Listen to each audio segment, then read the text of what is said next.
خدا ترس عورت کا ڈوبا ہوا بچہ کیسے ملا؟ اسلام کی تاریخ کا یہ وہ واقعہ ہے جسے سننے کے بعد یقیناً آپ کا دل باغ باغ ہو جائے گا۔ آئیے شروع کرتے ہیں۔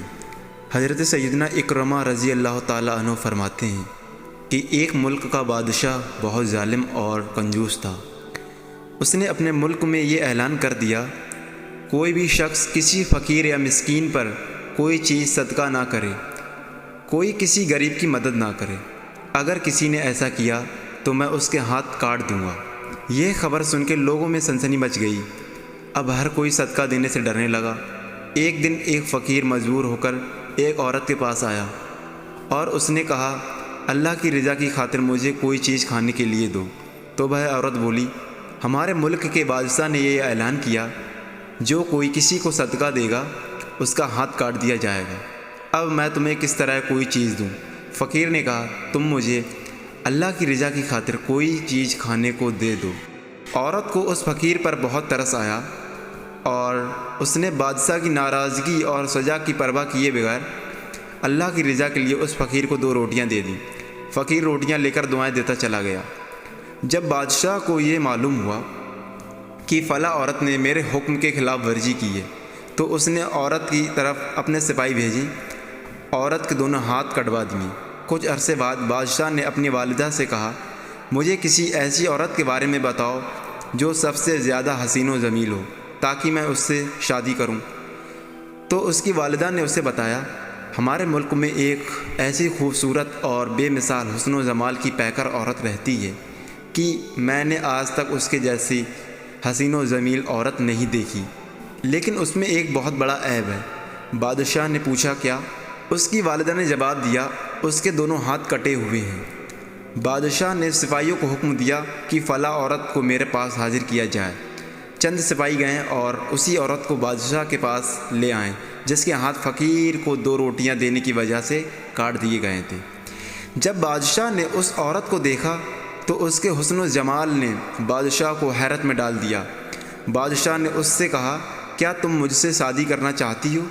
عورت نے کہا، مجھے کوئی اعتراض نہیں، اگر تم مجھ سے شادی کرنا چاہو تو مجھے منظور ہے۔ چنانچہ ان دونوں کی شادی بڑی دھوم دھام سے ہوئی، جشن منایا گیا اور اس طرح وہ ہنسی خوشی زندگی گزارنے لگیں۔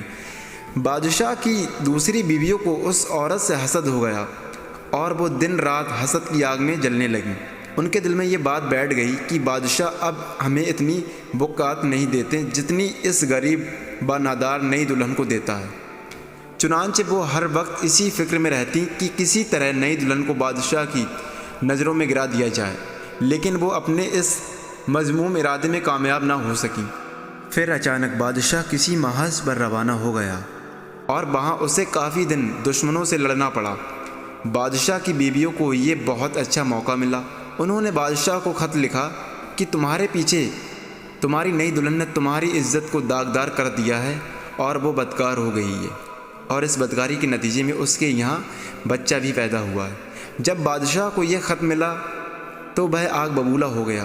اس نے فوراً اپنے قاصد کو یہ پیغام دے کر اپنی والدہ کے پاس بھیجا کہ اس بدکارہ عورت کو اس کے بچے سمیت میرے ملک سے نکال دو، اس کے گلے میں کپڑا باندھ کر بچہ اس میں ڈال دو اور انہیں کسی جنگل میں چھوڑ دو۔ جب اس کی والدہ کو یہ پیغام ملا تو اس نے ایسا ہی کیا اور اس کے گلے میں کپڑا ڈال کر بچہ اس میں ڈال دیا۔ پھر اسے ملک سے دور ایک جنگل میں چھوڑ دیا گیا۔ اب وہ بیچاری تنہا جنگل میں رہ گئی، لیکن اس نے اپنے رب سے کسی قسم کا کوئی شکوہ نہ کیا تھا۔ وہ تو اس کی رضا پر راضی تھی۔ وہ بیچاری اسی طرح جنگل میں گھومتی رہی۔ پیاس کی شدت نے اسے پریشان کر رکھا تھا۔ بالآخر اسے دور ایک نہر نظر آئی اور جیسے ہی پانی پینے کے لیے جھکی تو اس کا بچہ گہرے پانی میں جا گرا اور ڈوبنے لگا۔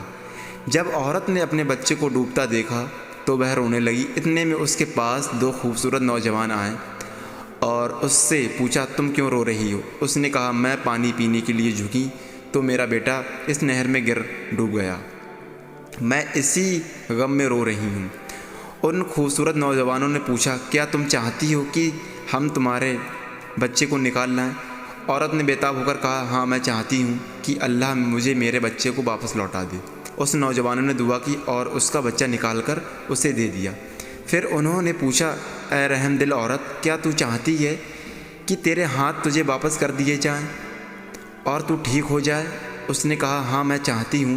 چنانچہ ان دونوں نوجوانوں نے دعا کی اور اس کے دونوں ہاتھ بالکل ٹھیک ہو گئے۔ عورت نے اللہ کا شکر ادا کیا اور حیران کن نظروں سے ان نوجوانوں کو دیکھنے لگی، جن کی برکت سے اسے ڈوبا ہوا بچہ بھی مل گیا اور اس کے ہاتھ بھی واپس لوٹ آئے۔ پھر ان نوجوانوں نے پوچھا اے عظیم عورت، کیا تم جانتی ہو کہ ہم کون ہیں؟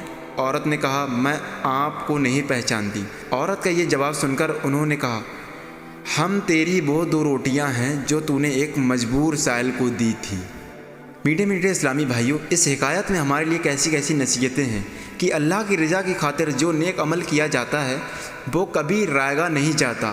آخرت میں تو اس کا اجر ملتا ہے، لیکن دنیا میں بھی اس کے ثمرات ظاہر ہوتے ہیں۔ اس حکایت سے یہ بھی درس ملا ہے کہ جو کسی کے ساتھ بھلا کرتا ہے اس کے ساتھ بھی بھلا ہوتا ہے، اس کی بھرپور مدد کی جاتی ہے اور اسے مایوس نہیں کیا جاتا۔ اللہ ہمیں بھی اپنے مسلمان بھائیوں کے ساتھ خوب شفقت کرنے کی توفیق عطا فرمائے اور ایک دوسرے کی مدد کرنے کی توفیق عطا فرمائے۔ تو میں اسی طرح کی ویڈیو آپ تک لاتا رہتا ہوں۔ ویڈیو اچھا لگا کمنٹ لائک شیئر کریں، چینل کو سبسکرائب ضرور کر لیں۔ ملتے ہیں نیکسٹ ویڈیو میں۔ اللہ حافظ۔